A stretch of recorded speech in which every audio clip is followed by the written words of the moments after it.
एक छोटी सी कहानी है तो कहानी। जंगल में आग लगी थी। आग बहुत तेज़ी से फैलती जा रही थी। एक छोटी सी चिड़िया सागर के पास गई, चोंच में पानी भरा और आकर उस आग पे डाला।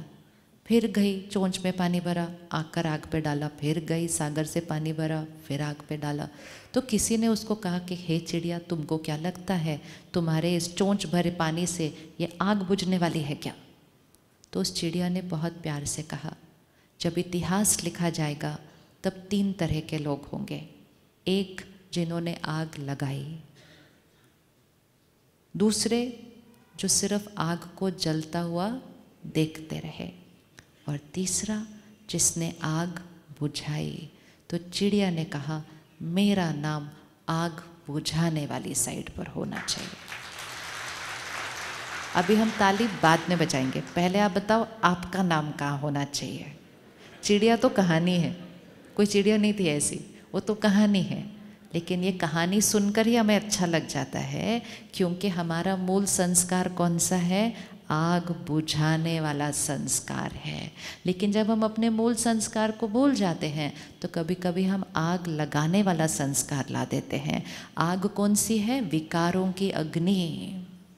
विकारों की अग्नि में सृष्टि जल रही है। तो कुछ लोग विकारों की शुरुआत के निमित्त होते हैं, बाकी सब सिर्फ उस विकारों से प्रभावित होकर फिर वो भी उस विकारों से जीना शुरू कर देते हैं। और तीसरे होंगे जो आज से हम क्या करेंगे, ऐसे की जगह क्या करना शुरू करेंगे? दुआ देंगे ना, मतलब पानी डालेंगे। और कौन सा सागर है जिससे हम चोंच भरकर वो पानी डालेंगे?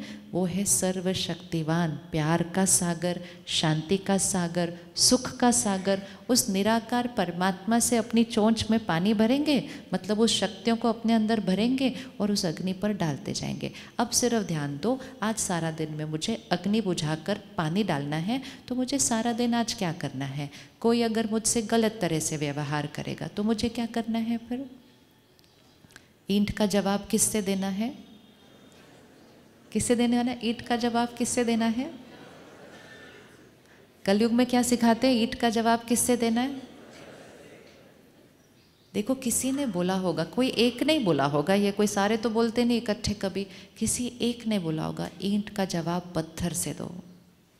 बाकी सबने सिर्फ स्वीकार कर लिया। इसीलिए जो सबसे बड़ी पॉपुलेशन होती है ना, वो बीच वाली होती है, जो आग को जलता हुआ देखती है, कुछ कर नहीं रही है उसके लिए, सिर्फ वैसे के वैसे जल रहा है तो चल रहा है, गुस्सा हो रहा है तो हो रहा है, नफरत आ रही है तो आ रही है, बस देखते हुए वाली पॉपुलेशन बहुत बड़ी है। विकारों की शुरुआत की पॉपुलेशन तो नंबर बहुत छोटा होता है। इसी तरह अग्नि को बुझाने वाली पॉपुलेशन भी बहुत छोटी ही होगी। कलयुग में ये डिसाइड करना पड़ता है मुझे किस तरफ खड़े होना है।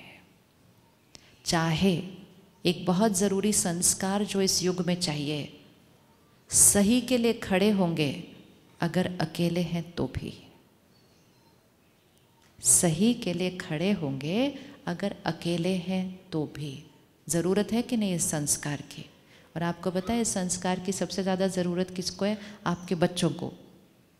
क्योंकि वो जिस संग में अभी बड़े हो रहे हैं वहाँ बहुत सारी आकर्षण है जो उनको विकारों की तरफ लेकर जा रही है।